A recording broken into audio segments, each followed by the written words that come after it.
New now at 6 o'clock, we are speaking one-on-one with the man who survived last month's home explosion in Mooresville. You remember the devastation caused by this very hard to forget multi-million-dollar home just off of Lake Norman exploded overnight, hours, August 22nd, and neighbors near the home heard the blast, and it's neighbors who called 911. My husband just ran up there because he heard this explosion, and it looks like a gas leak. There's no more house.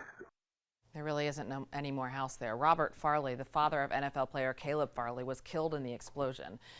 Caleb owned the home. His dad, of course, there. He was just 61 years old. Hundreds of people attended his celebration of life. Shortly after the explosion, we learned that a 25-year-old family friend who was living in the home, Christian Rogers, miraculously survived the blast. And Rogers spoke exclusively, you see it here, with WBTV anchor Alex Giles about what happened and how he remembers Robert Farley. How did you survive this explosion? To keep it short and simple, I really don't know. What 25-year-old Christian Rogers does know is how fortunate he is to be alive.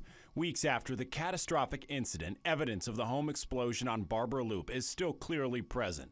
Insulation and debris still hanging from the trees, a fence now securing the property. What really woke me up was the constant screaming. Rogers says he and Robert Farley both lived in the house. He says he and the Farley family have been close since he was a young child. Rogers recalls the day leading up to the explosion being a normal one, but overnight everything changed. I can hear Mr. Farley coming in. It's about like 11:30, maybe 12 o'clock.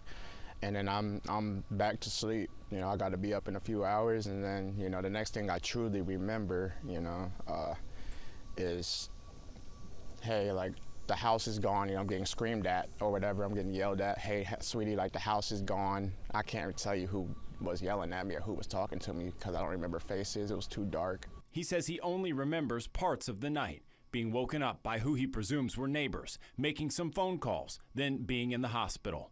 Rogers says he suffered a concussion and a dislocated shoulder and was left with scrapes, bruises, and rib pain.